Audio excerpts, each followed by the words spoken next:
At every ball in London, there was always one lady no one expected to shine.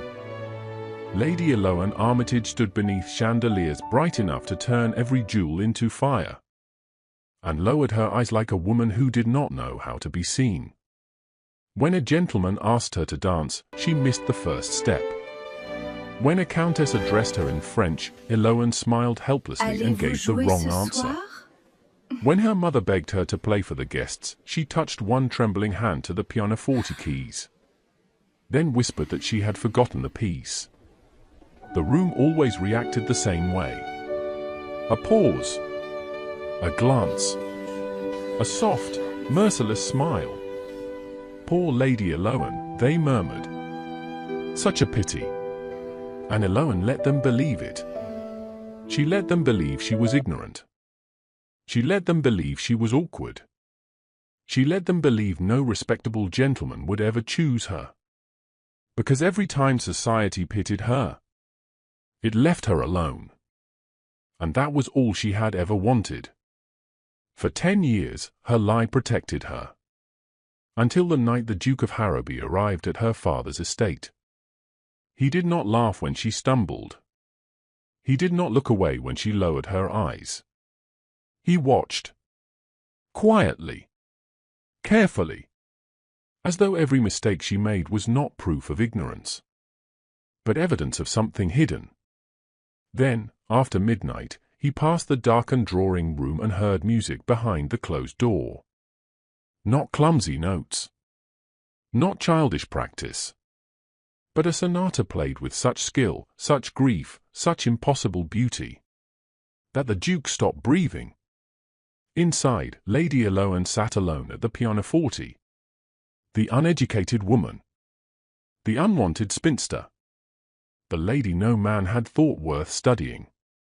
And for the first time in 10 years, someone had finally seen the truth. If you're enjoying this story, don't forget to like and subscribe for more exciting updates. Now let's continue the story. At the first ball of her first season, Lady Eloane Armitage made the mistake of being perfect. She was 18, dressed in white silk, with her mother's pearls at her throat and every candle in the ballroom seeming to point at her. The music began. Eloane stepped forward, turned once, lowered her eyes at the proper moment, and moved so gracefully that the gentleman holding her hand forgot to speak. When the set ended, her father smiled as though he had just concluded a profitable bargain. That was the first time Eloane felt afraid of applause. It followed her across the room in whispers. Beautiful posture. Excellent breeding. Such a fortunate match she will make. No one said she looked happy. No one asked whether she had enjoyed the dance. They looked at her as one looked at a jewel beneath glass, wondering which hand would claim it. By morning, 2 bouquets arrived. By the end of the week, 3 mothers had called upon Lady Armitage with smiles sharp enough to cut ribbon. By the next ball, Eloane understood the truth no governess had dared teach her. Accomplishments were not ornaments. They were advertisements. Her dancing was a promise that she would entertain a husband. Her French was proof she could flatter guests. Her pianoforte was evidence she could brighten dull evenings without troubling anyone with opinions. Even her silence had value, provided it looked obedient. Each lesson she had once endured returned to her with a colder meaning. She remembered the dance master tapping the floor while her toes ached inside satin slippers. She remembered practicing scales until her fingers stiffened. She remembered repeating French phrases she did not love for people she had not met. Everyone called it refinement. Eloane began to hear chains. The final warning came from a girl named Miss Vale, who had been praised all season for her voice, her figure, and her fortune. One evening, Eloane saw her standing behind a palm in a crowded assembly room, crying without making a sound. The next morning, everyone celebrated her engagement to a man older than her father. Eloane smiled when expected. She congratulated when required. Then she went home, closed her chamber door, and pressed both hands over her mouth because the cry inside her felt dangerous.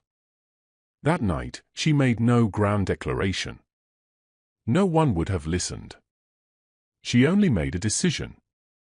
She would become less valuable. At the next assembly, when the music called for a turn she knew perfectly, Eloan placed her foot half an inch wrong. Her partner stumbled. A nearby lady gasped. Eloan lowered her lashes and whispered an apology with just enough tremor to sound helpless. She hated herself for the relief that followed.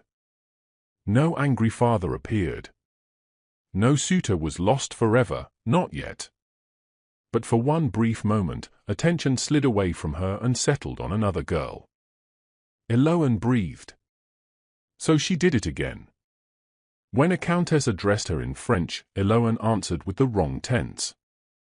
When her mother urged her toward the pianoforte, Eloan touched the keys, paused, and murmured that she had forgotten the opening. When a gentleman asked her opinion of a new poem, she smiled faintly and said she found poetry difficult. The first whispers wounded her. Poor Lady Eloan. So sweet, but sadly neglected. Pretty enough, perhaps, but not accomplished. She smiled through every word. She carried them home like stones in her pockets. Then, slowly, the weight became shelter. Invitations thinned. Her mother stopped demanding new gowns. Her father stopped reading letters aloud at breakfast with that bright, hopeful look that made Eloan feel cornered. Gentlemen bowed politely and moved on. At 22, she was pitied. At 25, she was overlooked. At 28, she was free. Freedom did not arrive with trumpets. It came in small, quiet mercies. No one measured her waist before dinner. No one placed her beside eligible men. No one asked whether she wished to dance. She read in the morning room with the curtains open. She walked the orchard without rehearsing conversation. She learned the household accounts because numbers did not flatter, judge, or propose. After her mother's death, she helped her father quietly, never where visitors could see. Lord Armitage called her a comfort. Not brilliant. Not useful in the way sons were useful. But a comfort. Eloan accepted the smaller word because it asked less of her. She told herself that was enough. Most days, it almost was. Then her father died before breakfast on a rain-dark Tuesday, and the peace she had purchased with 10 years of humiliation vanished in a single knock at her door. The house changed before the funeral candles had burned down. Servants spoke softly in corners. Letters arrived sealed in dark wax. Her father's steward, Mr. Bell, stood in the library with ledgers spread like open wounds. Debt. Mortgages. Unpaid interest. Eloan heard each word as if it belonged to another family. For 10 years, she had avoided being sold as a bride. Now the land itself might be sold instead. Mr. Bell did not look at her when he explained the solution. He looked at her uncle, who had come to manage what remained. The neighboring Duke of Harrowby wished to purchase a strip of Armitage land joining the eastern fields to his estate. The price could keep the house standing. Eloan kept her hands folded. She knew the fields. She knew which tenants depended on them, which fences needed mending, which rents had been delayed after poor harvests. But she also knew no one in that room expected poor, uneducated Lady Eloan to understand land, money, or consequence. So she lowered her eyes. That evening, alone in her chamber, she pressed her palms against the cold window glass and watched rain streak the dark garden. She had wanted invisibility. She had earned it. Now invisibility meant decisions would be made around her while she stood close enough to hear them. The Duke arrived 2 days later. Not with a procession, not with trumpets, but with a black carriage that stopped before Armitage Manor as if it owned the gravel beneath its wheels. Lucian Harrowby stepped down without haste. He was taller than she expected, dressed in dark blue, his expression calm enough to make every nervous person near him appear louder. Her uncle hurried forward. Mr. Bell bowed too deeply. Eloan stood by the staircase, already planning how little she would say. She knew men like him. Not personally, perhaps, but in outline. Powerful men noticed what could serve them. They passed over what could not. Eloan had spent a decade becoming something men passed over. When she was presented, she dipped into a curtsy a little too low, just enough to look uncertain. Her uncle said, with an apologetic laugh, that Lady Eloan preferred simple conversation. He touched Eloan's throat. She smiled as if she had not understood the insult. The Duke bowed. Not kindly. Not mockingly. Precisely. Simple conversation is often the only honest kind, he said. Eloan looked up before she could stop herself. For one breath, his grey eyes held hers. Not with admiration. With attention. That was worse. At dinner, she tried to disappear. She answered softly. She chose the wrong fork once, deliberately. She hesitated over a question about weather, as though weather required study. And still, whenever the steward mentioned tenants, or repairs, or the eastern fields, Duke Lucien's gaze moved toward her first, always. The Duke did not leave after dinner. He remained the next morning, with papers spread across Lord Armitage's library table and Mr. Bell speaking in the careful voice of a man trying not to sound frightened.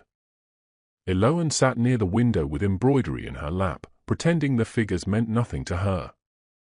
Yet when Bell mentioned the south boundary, Eloan's needle paused. He had said south. He meant east. If no one corrected him, the agreement would include the wrong tenant's meadow, the little one that flooded every spring and fed no family well. She swallowed the correction. A foolish woman would not know such things. A disappointing spinster would sit quietly while gentlemen protected her inheritance into ruin. Her fingers tightened around the needle until it pricked her thumb. The eastern boundary, she whispered before courage could abandon her. Her uncle turned sharply. What was that, Eloan? She looked down at the bead of blood on her thumb.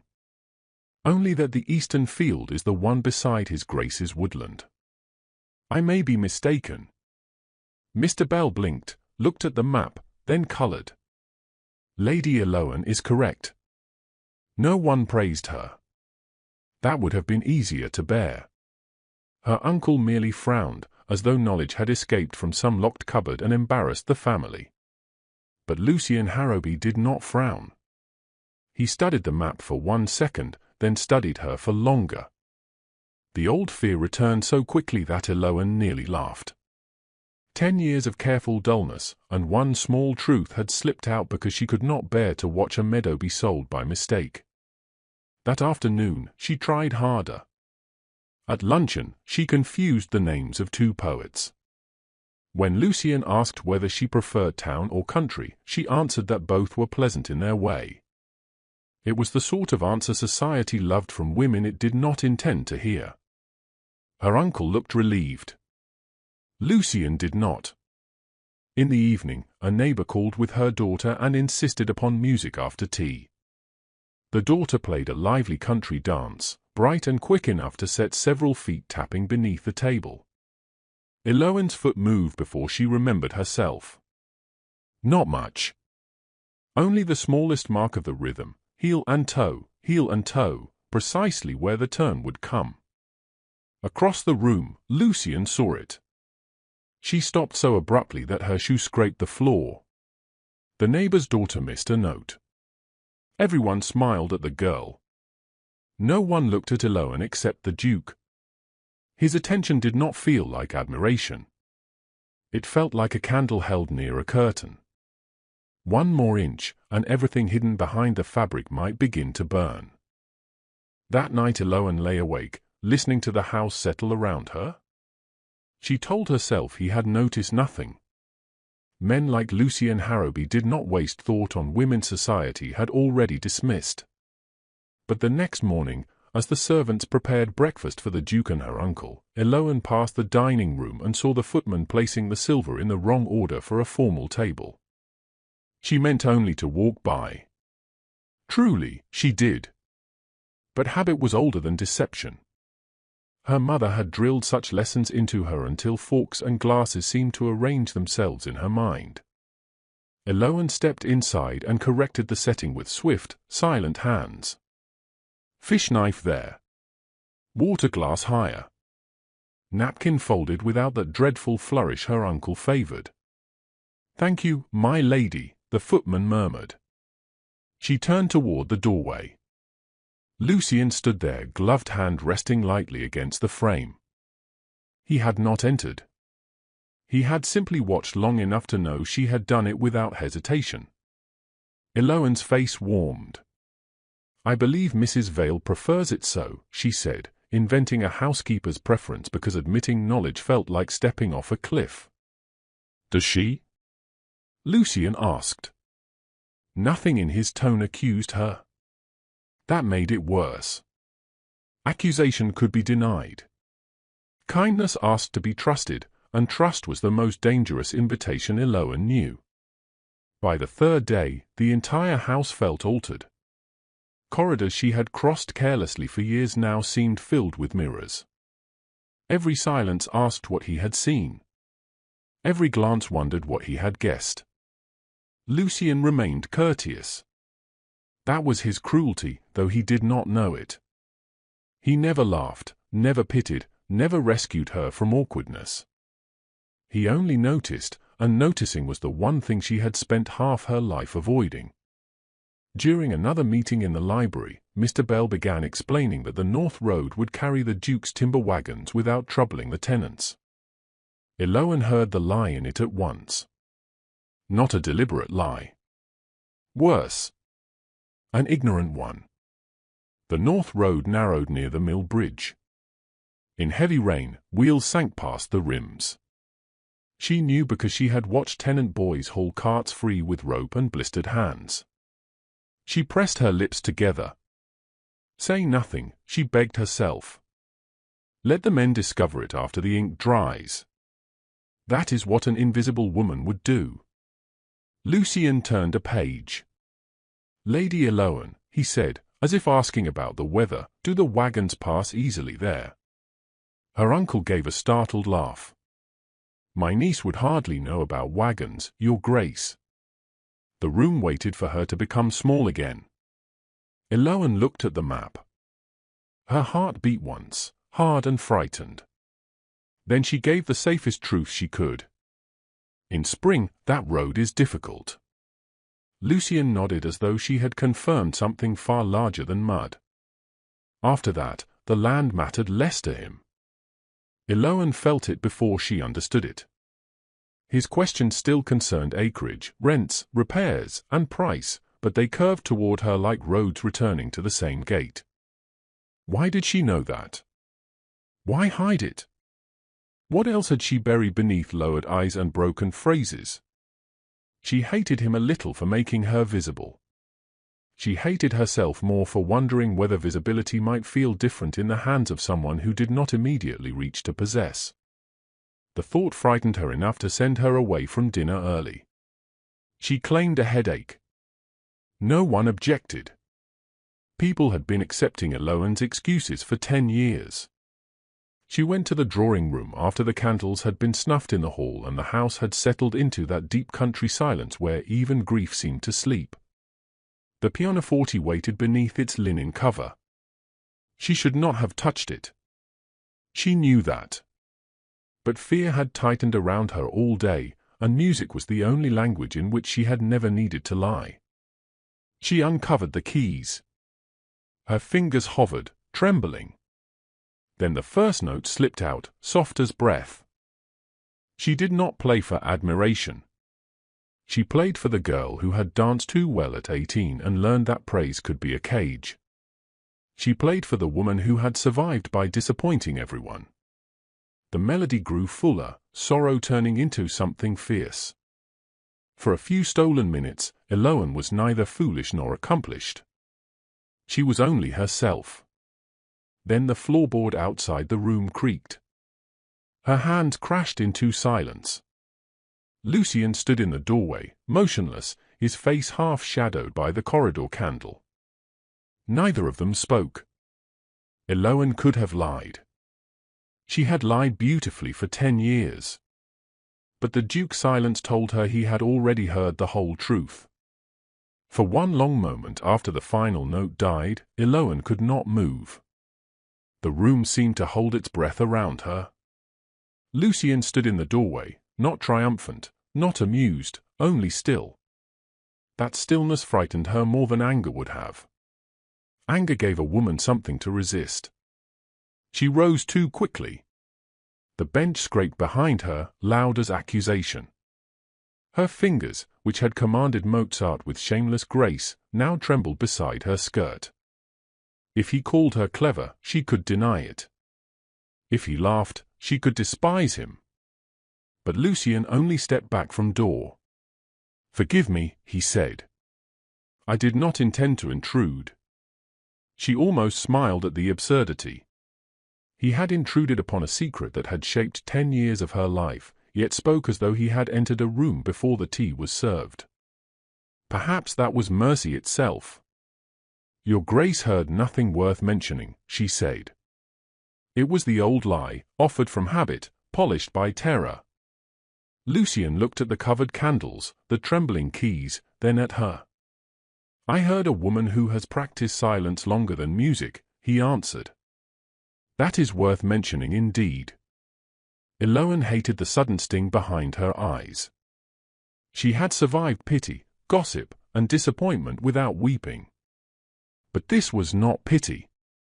He had named something she had never dared name herself. For a heartbeat, she wanted to tell him everything. Then fear returned, sharp and familiar, like winter. "Please forget it," she whispered. "No." One word, quietly spoken, yet it struck harder than any accusation. Lucien entered only far enough for candlelight to touch his face.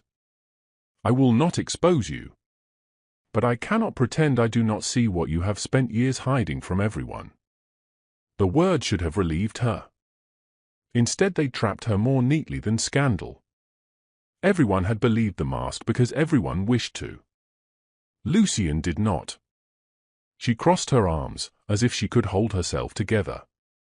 "Then say what you came to say, Your Grace, and have done." He did not ask how she played so well. He did not ask who taught her, or whether society had been mistaken. Those questions belonged to people who valued tricks. Lucien's question was softer, and therefore more dangerous. Why would anyone pretend to be less than she is for years? Eloan looked away. There it was. Not mockery. Not suspicion. The true question, the one buried beneath every ruined dance and broken French phrase. Why?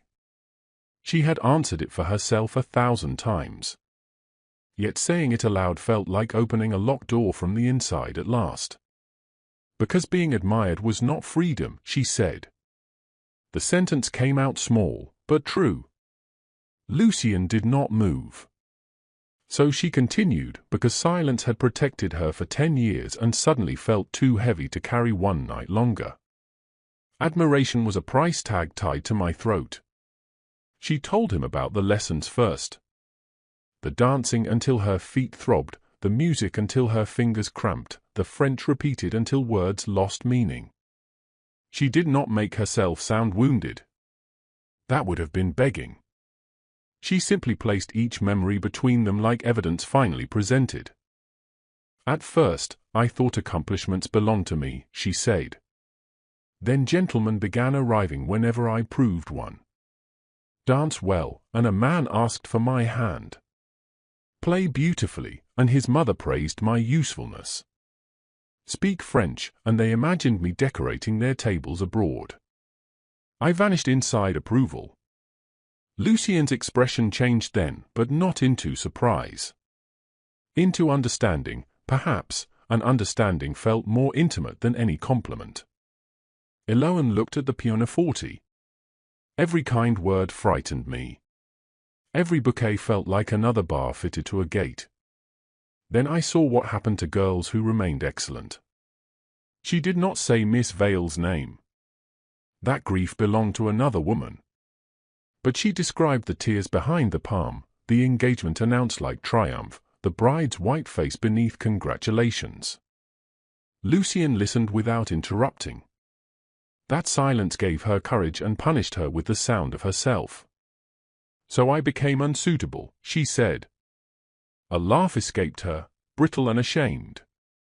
Not ruined. Ruin still interests people. I became disappointing. Harmless. Sweet enough to pity, dull enough to ignore. Her hands closed around each other. And when they stopped choosing me, I felt I had chosen myself. Lucien lowered his gaze, and for the first time since his arrival, Eloan saw something like anger in him. Not at her. That difference shook her. You sacrificed your reputation, he said, so no one could purchase your obedience with praise. The words were too exact. She had to breathe.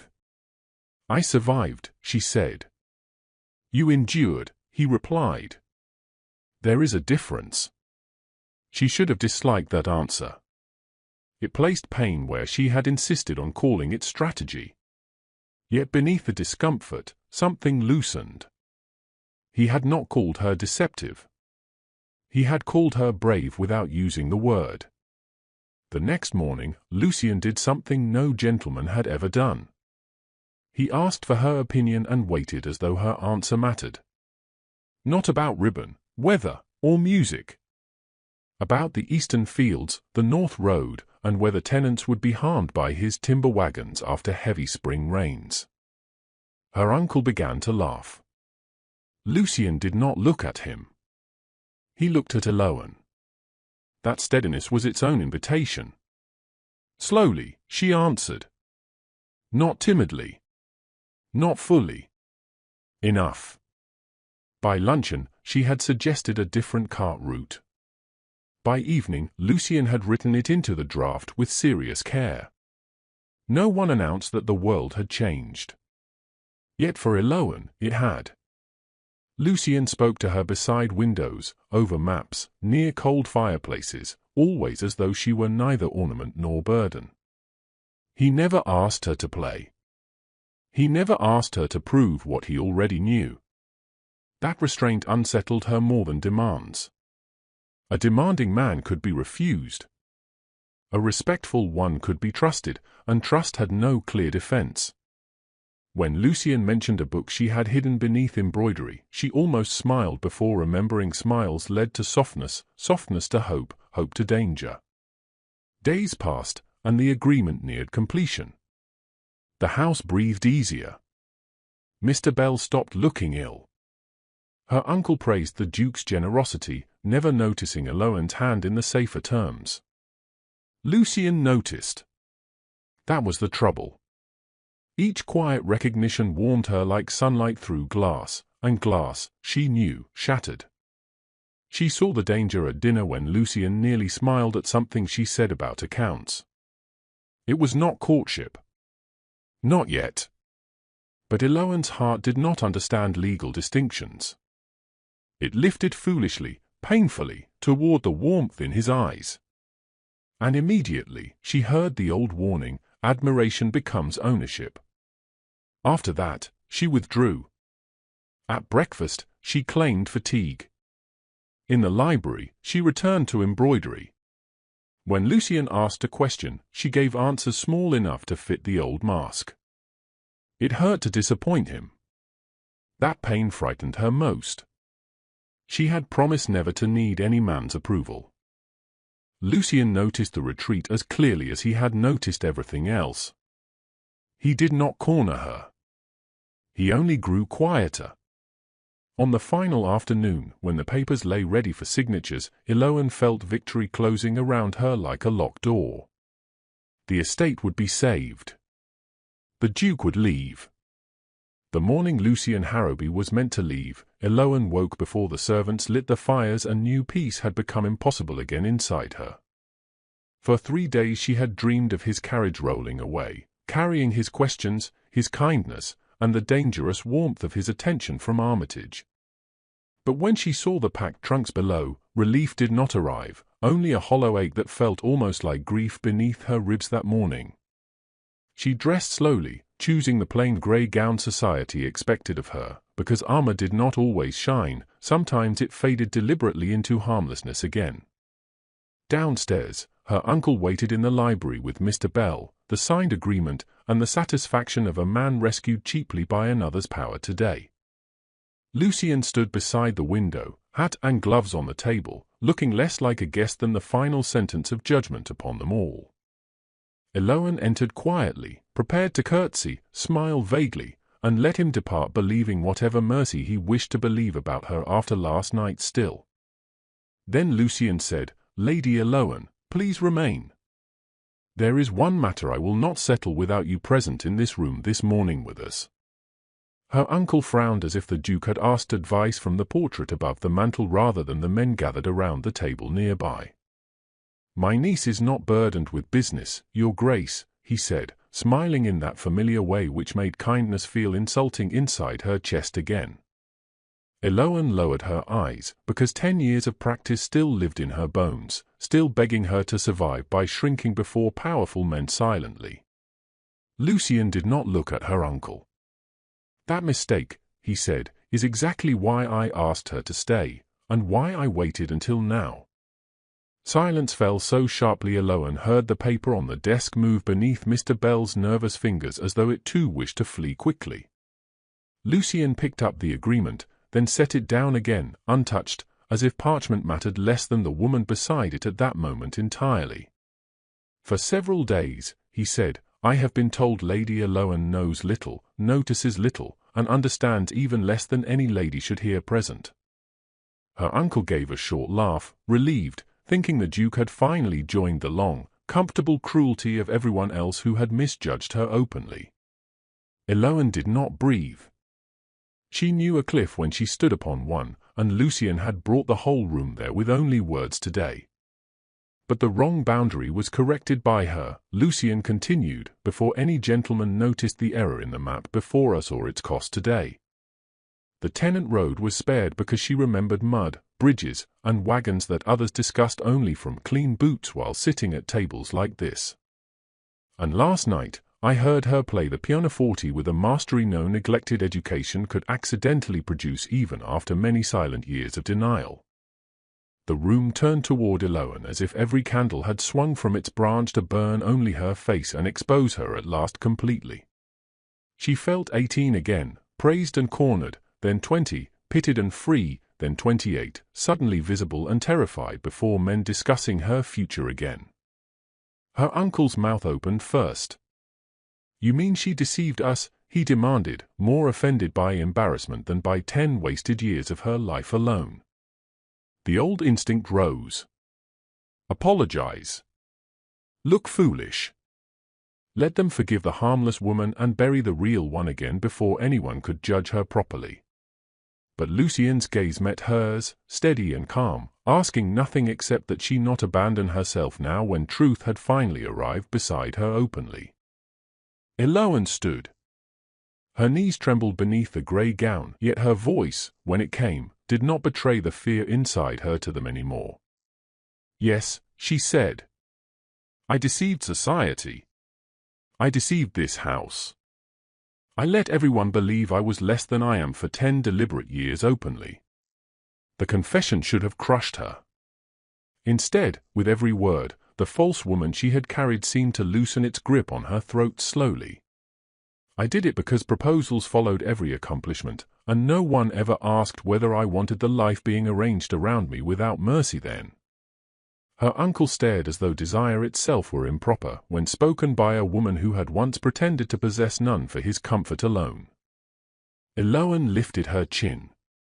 "I will not apologize for protecting my freedom. I regret only believing I had to disappear in order to keep it." Mr. Bell looked down.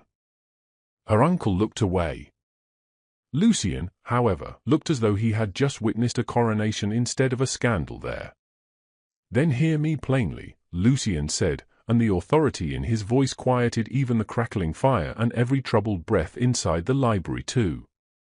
Society's greatest mistake was believing accomplishments define a woman, while overlooking the character required to survive without their applause for so many years and whispers. Lady Eloan's music did not impress me half so much as the strength it took to give admiration up and choose herself instead when alone. Eloan could not look at him then. Tenderness was more perilous than scorn because it made a heart step forward before the mind consented completely. Lucian turned to her uncle. "The agreement stands. Your estate will be relieved, with the tenant protections Lady Eloan advised, and I accepted gladly today." Her uncle's relief was immediate, almost indecent. Yet Eloan noticed Lucian had not finished. His eyes had returned to her with another question waiting silently. "There is one further request," he said. "Not a bargain. Not an arrangement between men. A question for Lady Eloan alone to answer or refuse." The room changed. Her uncle straightened. Mr. Bell froze. Eloan felt the old trap setting its teeth around hope before it could breathe freely again. Lucian saw it. Before anyone spoke, he raised one hand, not commanding her, but stopping the world from answering first as it always had before. "I ask permission to court you," he said, "only if courtship does not become another performance forced upon you by rank or expectation or gratitude." Eloan's breath broke. No gentleman had ever offered affection while placing freedom in her hands before his own desire or his family name could claim it. "I will never ask you to become the accomplished lady society expects," Lucian said. "Nor the harmless one it accepted when it failed you completely. If you accept me, it must be as Lady Eloan Armitage, exactly as you choose to be today, tomorrow, and every day after that freely." The promise entered her slowly. It did not erase fear. It gave fear a door, and showed her she could leave whenever she needed to. Eloan looked at the agreement, the room, the man who had seen her without trying to own what he found hidden beneath 10 years of silence. For 10 years, invisibility had protected her. But protection was not the same as living, and she knew that now as surely as sunrise came. "Then you may court me," she said, "provided you remember I am not a prize to win or a jewel to display for society ever." Lucian bowed, and this time, when Eloan lifted her eyes, she was neither pretending nor hiding from anyone at last. She was simply chosen free.